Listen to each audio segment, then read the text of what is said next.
SEBI chairperson Madhabi Puri Bush ने साफ किया है कि सेबी का काम बाजार में कैपिटल फॉर्मेशन में मदद करने का है और उन्होंने ये भी कहा है कि T+1 सेटलमेंट के फैसले की तारीफ की और बताया कि इससे निवेशकों को करीब 700 करोड़ रुपए का फायदा हुआ है। कल सेबी चेयरपर्सन ने की एक प्रेस कॉन्फ्रेंस, आइए सुनाते क्या कहना था उनका। The focus this time round is development of the market and capital formation. On a rolling basis, you're keeping 2 days margin. Now you're keeping only 1 day's margin.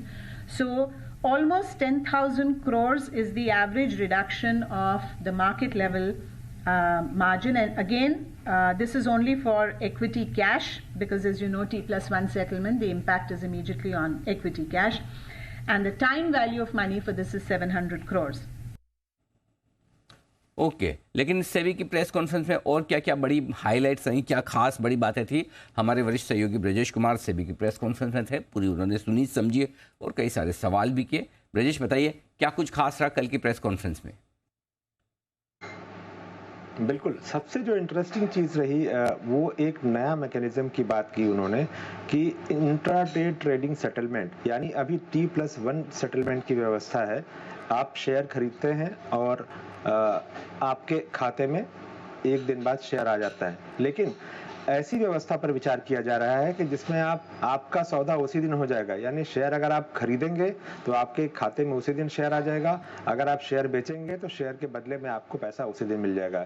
ये बहुत इंटरेस्टिंग मैकेनिज्म है जिस पर काम चल रहा है, क्योंकि यूपीआई जैसी व्यवस्था है जहाँ पे इंस्टेंट पेमेंट हो जाता है और जो डिपॉजिटरीज हैं सारी वो ऑनलाइन हो, वहाँ से शेयर ले देकर ये सेटलमेंट हो सकेगा। तो इस पर जो है विचार किया जा रहा है।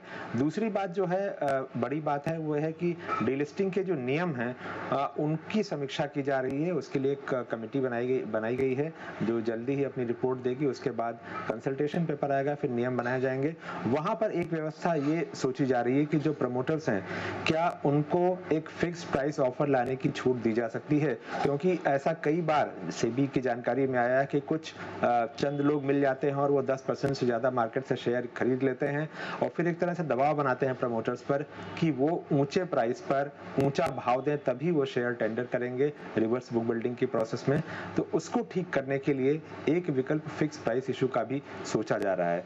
तीसरी जो बात थी वो ये थी इम्पोर्टेंट कि जो F&O के शेयर हैं जिनकी एंट्री किस तरह से होती है, उनका जो पैमाना तय करने की बात थी, तो उसको पूरी चीज को फिर से रिव्यू किया जा रहा है। एक बार पहले भी इस पर चर्चा हो चुकी थी मार्केट के लोगों से। नए पैमाने फिर से सोचे जा रहे हैं और उस पर चर्चा के बाद जल्दी ही इस पर नियम जो है लाए जाने की तैयारी है।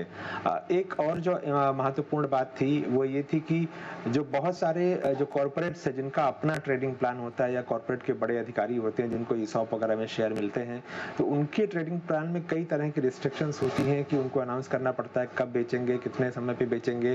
तो वो सारी चीज़ें वो कई बार चूंकि वो खुद ही इनसाइडर होते हैं, उनके पास अपनी कंपनी की महत्वपूर्ण जानकारियां होती हैं, तो वो बहुत सारे बंधन होते हैं। तो उसको कैसे उनके लिए ट्रेडिंग आसान किया जाए, इस नियम की जो है समीक्षा की जा रही है।